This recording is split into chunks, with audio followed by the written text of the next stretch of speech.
Hi everyone, my name is Witsojin Felipe, currently taking a Bachelor of Secondary Education, major in English language.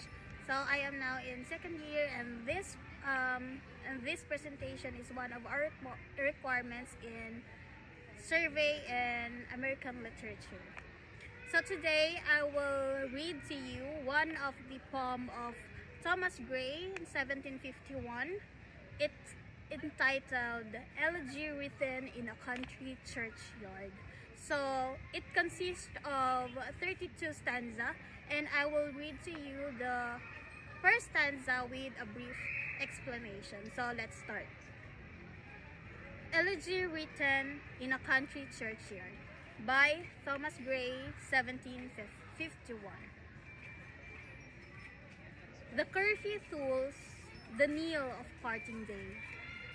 The lowing herd wind slowly orderly. The plowman homeward plods his weary way, and leaves the world to darkness and to me. This stanza explains that the evening falls as the curfew bell tolls. Farmers go home and the speaker is left alone in the dark. Now fades the glimmering landscape on the sight, and all the air a solemn stillness holds, save where the beetle wheels his droning flight, and drowsy twinklings lull the distant folds. Night deepens, silence fills the air, broken only by insects and sheep bells. Save that from yonder ivy-mantled tower, the mapping owl thus to the moon complain, of such as wandering near her secret bower, molest her ancient solitary reign. An owl hoots from a tower, disturbed by intruders into its lonely domain. Beneath those rugged elms, the yew trees shade, where heaves the turf in many and mouldering heap, each in his narrow cell of ever laid, the rude forefathers of the hamlet sleep. The villagers of the past rest in their graves beneath trees and grass mounds.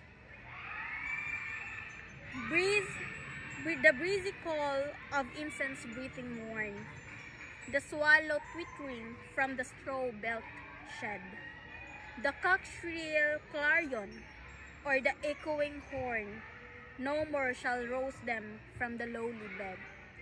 The dead will never wake again, not by morning breeze, birds, rooster, or hunting horn. For them, no more the blazing heart shall burn, or busy housewife ply her evening care. No children run to lisp their sire's return, or climb his knees the invid kiss to share.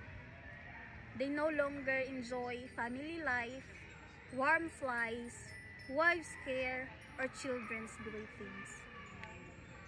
Oft did the harvest to their sickle yield, their furrow oft the stubborn glebe has broke.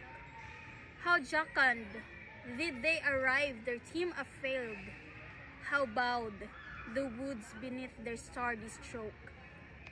They worked hard in life, farming, plowing, and cutting wood with strength and joy. Let not ambition mock their useful toil, their homely joys and destiny obscure, nor grandeur hear with disdainful smile the short and simple annals of the poor. We should not mock the poor for their humble lives. Their joys and efforts deserves respect. The boast of heraldry, the pomp of power, and all that beauty, all that wealth e'er gave, awaits alike the inevitable hour. The paths of glory lead but to grave. Wealth, beauty, power, and glory all end in death. Everyone shares the same fate. Nor you, Ye proud, impute to this fault, if memory o'er their tomb no trophy raise, where through the long-drawn easel and fitted vault, the pealing anthem swells the note of praise. Do not blame the poor for lacking grand monuments or choirs. Their graves are simple but meaningful. Can storied urn or animated bust back to its mansion called the fleeting breath? Can honor voice provoke the silent dust, or flattery suit the dull cold ear of death?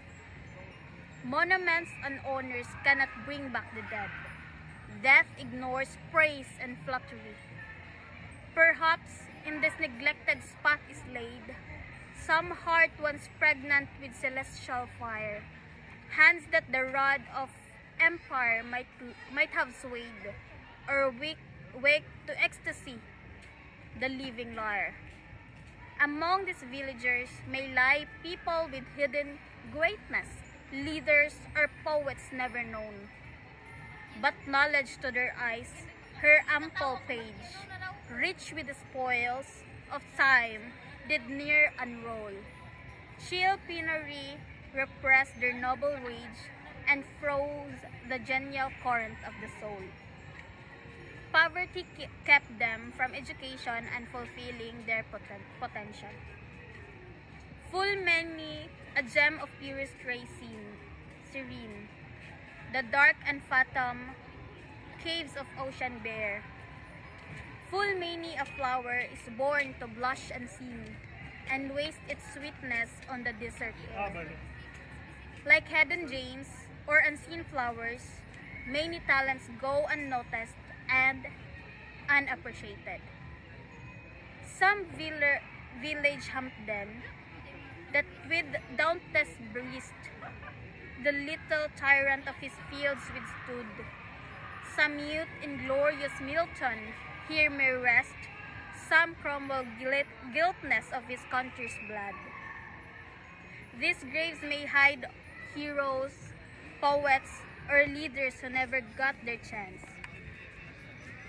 The applause of listing senates to command, the threats of pain and ruin to despise, to scatter plenty o'er a smiling land, and read their history in a nation's eyes.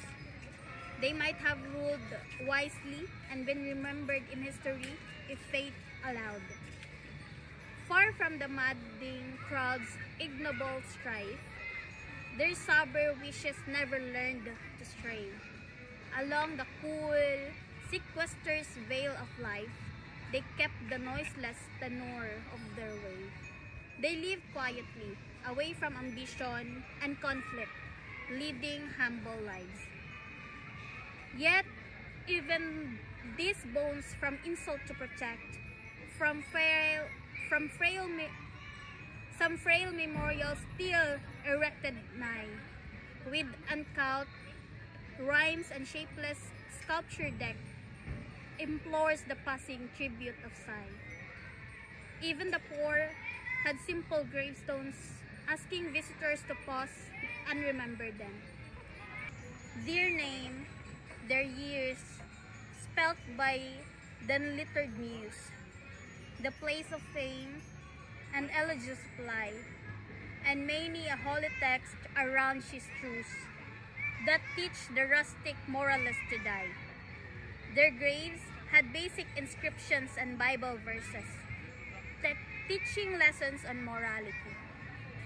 For who to dumb forgetfulness a prey, displeasing, anxious being ear resigned, left the warm presence of the cheerful day, nor cast one lingering look behind. Everyone looks back at life with longing when about to die. On some fond breast, the parting soul relies. Some poise drops the closing eye requires. Even from the thumb of voice of nature cries, even in our ashes live their wanted fires. We all hope to be mourned by loved ones. Even in death, passion and memory remain. for thee, who mindful of their honored dead, dost in these lines their artless tale relate. If chance, by lonely contemplation led, some kindred spirit shall inquire thy fate. The poet imagines a future reader who wonders about his own fate. Haply, some hoary-headed swain may say, oft have we seen him at the peep of dawn, brushing with hasty steps to draw a ways, to meet the sun upon the upland lone. A villager might recall the poet walking at dawn across the fields. There at the foot of yonder nodding beech, that threats its old fantastic roots so high, his listless length at noontide with his stretch, and pour upon the brook that babbies by. They might remember him lying under a tree at noon, lost in thought. Hard by yon wood, now smiling as in scorn, muttering his wayward fancies he would rove, now drooping, woeful man, like one forlorn, or crazed with care, or crossed in hopeless love. Sometimes he wandered sadly, speaking to himself, troubled or lovesick. One morn, I missed him on the customed hill, along the heath, near his favorite tree. Another came, nor yet beside the rill, nor up the lawn, nor at the wood was he. One day, he did not appear in his usual place. The next with dirges due in sad array, slow through the churchway path we saw him burn. Approach and read, for thou canst read the lay, graved on the stone beneath you aged corn. Finally, he was carried to burial. His epitaph is carved on a gravestone. Here rests his head upon the lap of earth, a youth of to fortune and to fame unknown. Fair science frowed not on his humble hearth, and melancholy marked him for her own. The epitaph: he was unknown to fame or fortune, marked by melancholy. Large was his bounty, and his soul sincere. Heaven did a recompense as largely send. He gave to misery all he had, a tear he gained from heaven. It was all he wished, a friend. He was generous and kind. Though poor, he gave sympathy and gained friendship.